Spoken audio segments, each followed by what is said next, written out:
विक्रांत विशाल है, विराट है, विहंगम है, विक्रांत विशिष्ट है, विक्रांत विशेष भी है।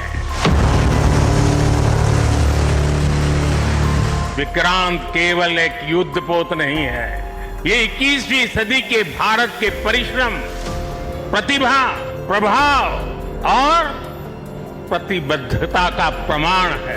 अब आपको दिखाते हैं भारतीय नौसेना के पराक्रम की कहानी। सबसे पहले प्रधानमंत्री मोदी का ये दिवाली धमाका देखिए। कल आप में से ज्यादातर लोगों ने टीवी देखा नहीं होगा, न्यूज देखी नहीं होगी, क्योंकि आप सब दिवाली पर बहुत व्यस्त होंगे। लेकिन कल बहुत कुछ हुआ है। कल शायद आपने प्रधानमंत्री मोदी का ये दिवाली धमाका देखा नहीं होगा। ये धमाका पटाखों का नहीं था, ये भारतीय नौसेना की ताकत का धमाका था। प्रधानमंत्री मोदी ने भारत के सबसे बड़े स्वदेशी युद्धपोत आईएनएस विक्रांत पर भारत के नौसैनिकों के साथ अपनी दिवाली मनाई और इसकी गूंज पाकिस्तान तक सुनाई दे रही है और इसे ऑपरेशन सिंदूर पार्ट 2 का एक ट्रेलर भी कहा जा रहा है। प्रधानमंत्री मोदी हमेशा अपनी दिवाली भारतीय सेना के जवानों के साथ मनाते हैं और इस बार उन्होंने गोवा के पास समुद्र के बीच आईएनएस विक्रांत पर जाकर नौसैनिकों के बीच अपनी दिवाली मनाई। पिछले 12 वर्षों में उन्होंने पहली बार नौसेना के साथ दिवाली का त्योहार मनाया है। यानी ये एक ऐसी दिवाली रही जहां दिए भी जले और दुश्मनों के दिल भी जले। आईएनएस विक्रांत पर दिवाली सिर्फ एक संयोग नहीं है। आपको याद होगा ऑपरेशन सिंदूर के दौरान हमारी नौसेना पाकिस्तान के कराची शहर पर हमला करने के लिए बिल्कुल तैयार थी। हमारी नौसेना के ठीक निशाने पर था कराची शहर, बस एक बटन दबाने की देर थी। लेकिन तब हमारी नौसेना को अपना पराक्रम दिखाने का मौका नहीं मिला। जब प्रधानमंत्री मोदी आईएनएस विक्रांत पर पहुंचे तो नौसेना ने अपनी क्षमता और अपने शौर्य का प्रदर्शन किया और इस दौरान नौसेना के MiG-29K फाइटर जेट्स ने इस वॉरशिप से उड़ान भरी। शानदार तस्वीरें वहां से आई और अब ऐसा लगता है कि अगली बार कुछ हुआ तो भारत का जवाब जमीन और हवा के साथ साथ समुद्र से भी आएगा। इस बार पाकिस्तान ने हमारी जमीन की ताकत देखी, हमारी भारतीय सेना की ताकत देखी, हमारी वायुसेना की ताकत देखी, लेकिन अगली बार अगर ऑपरेशन सिंदूर का पार्ट 2 हुआ तो पाकिस्तान हमारी नौसेना की ताकत को भी जरूर देखेगा। अब आपको बताते हैं कि प्रधानमंत्री मोदी ने भारतीय नौसेना की ताकत दिखाने के लिए आईएनएस विक्रांत को ही क्यों चुना। आईएनएस विक्रांत का वजन करीब 45,000 टन है। ये एक एयरक्राफ्ट कैरियर है जिसे भारत में ही बनाया गया है, मेड इन इंडिया है। इस पर एक साथ 30 से ज्यादा MiG-29K फाइटर जेट्स के साथ साथ हेलीकॉप्टर्स भी तैनात हो सकते हैं। ये लड़ाकू विमान आईएनएस विक्रांत पर बने एक छोटे से रनवे से टेक ऑफ करके वापस वहीं पर लैंडिंग कर सकते हैं। फुटबॉल के मैदान से करीब 2.5 गुना लंबा ये युद्धपोत दुश्मन की सीमा से करीब 1000 किलोमीटर दूर तैनात होकर भी हमला करने की क्षमता रखता है। उदाहरण के लिए अगर आईएनएस विक्रांत मुंबई के कहीं आसपास समुद्र में तैनात हो तो इससे पाकिस्तान के कराची शहर तक हमला किया जा सकता है। आईएनएस विक्रांत समुद्र पर चलता फिरता एक मिलिट्री बेस की तरह है जो हवा, जमीन और पानी की सतह के नीचे मौजूद पनडुब्बियों पर भी हमला कर सकता है। और सबसे बड़ी बात यह है कि भारत के पास ऐसे 2 एयरक्राफ्ट कैरियर हैं।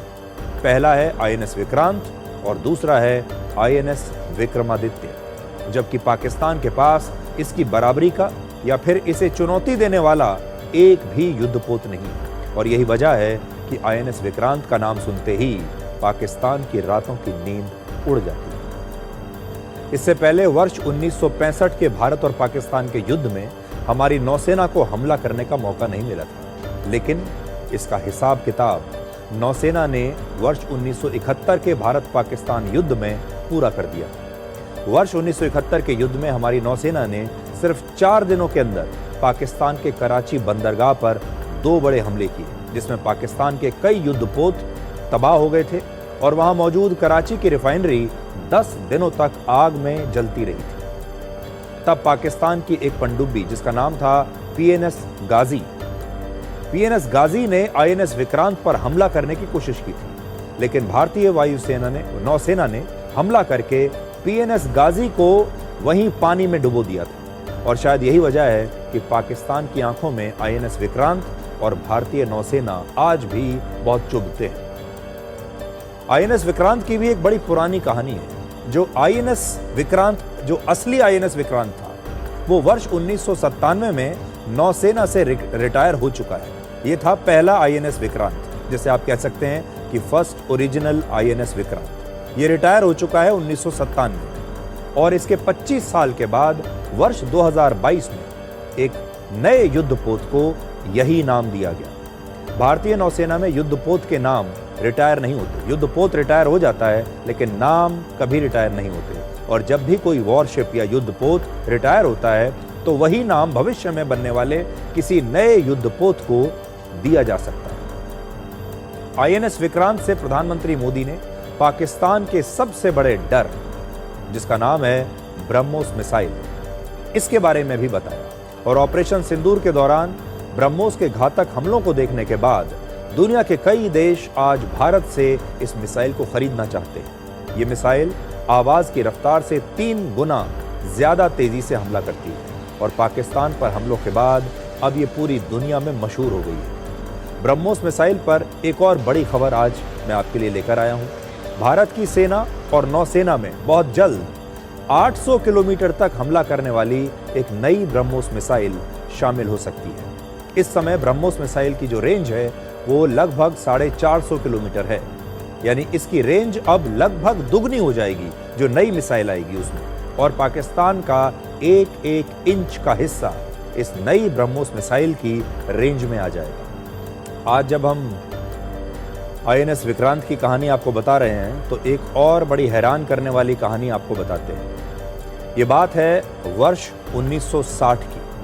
1960 में एडविना माउंटबेटन का निधन हुआ था, जो भारत के आखिरी वाइसरॉय लॉर्ड माउंटबेटन की पत्नी और पंडित जवाहरलाल नेहरू की एक दोस्त थी। एडविना माउंटबेटन की इच्छा के मुताबिक उनका अंतिम संस्कार ब्रिटेन के पास समुद्र में किया गया था, और तब प्रधानमंत्री जवाहरलाल नेहरू ने एडविना माउंटबेटन को श्रद्धांजलि देने के लिए भारतीय नौसेना के एक युद्धपोत आईएनएस त्रिशूल को खास तौर पर भारत से ब्रिटेन भेजा था। भारत से ब्रिटेन की दूरी करीब 6700 किलोमीटर है, और हमारी नौसेना का एक जहाज उस समय वहां सिर्फ एडविना माउंटबेटन को श्रद्धांजलि देने के लिए गया।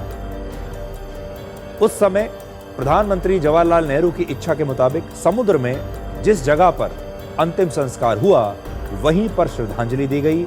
और ये बात खुद एडविना माउंटबेटन की बेटी ने अपनी किताब में लिखी है।